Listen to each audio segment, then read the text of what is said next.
Hello and welcome to this Python tutorial series, and in this video we will see filter built-in function. Filter built-in function receives two arguments as parameter. The first parameter is a function and second parameter is a iterable. It applies the first parameter function to the iterable and returns a iterable object which can be iterated upon using next function. It's a lazy evaluation, means it generates the value at the runtime. Let's see this by example. First we create a list of values containing integers. This will be our second argument of filter function to which we apply the first parameter. It contains integer which are random in nature, 5, 6 and last is 10. This is the second parameter which will be passing to filter function. So we call filter function.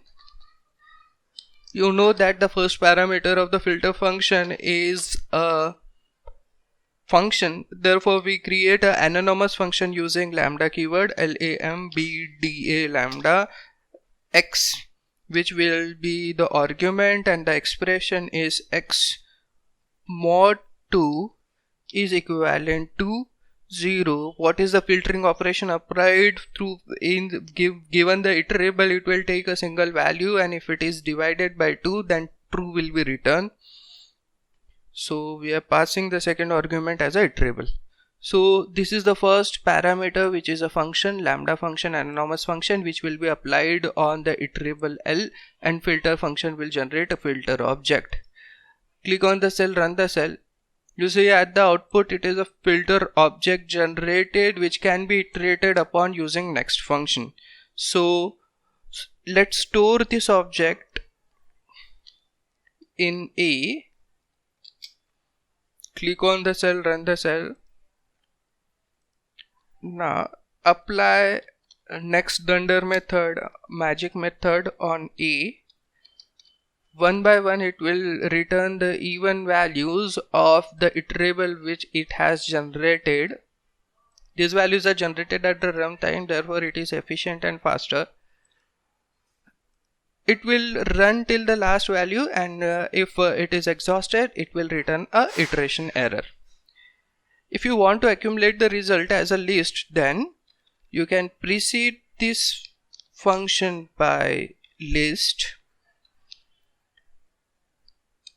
function, opening parenthesis, in last, closing parenthesis, and store the value in A. By doing this we are losing the advantage of lazy evaluation or generating the values at the runtime. All the values will be in the memory at the same time, and we can perform our operation on the values. Click on the cell, run the cell.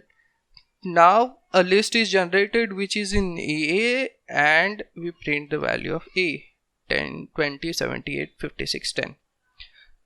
Now we will see list comprehension equivalent of filter function, which looks like this. We are generating the result in B.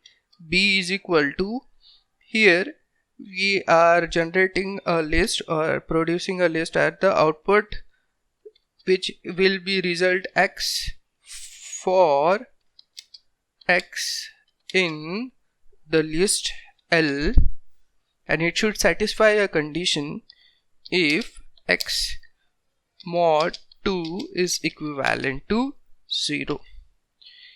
This is the list comprehension equivalent of the filter function which was seen earlier. Here x will be generated which will be a value in the list satisfying the condition that it should be divided by 2 and the result is 0. The resultant list is stored in B.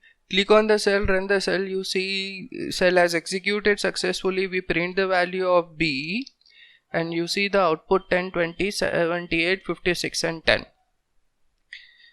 Now in the last part we apply reduce function to A and B. There are various reduce function available for which can be applied on A and B. First function is length of A. As the value of the elements of A and elements of B are equal, I am applying it to A only. Length of A, it has reduced to value 5. We find out minimum of A, which reduces the list to a single value. In that case, minimum of the given result is 10, maximum of A which is 78, and sum of the result which is 174.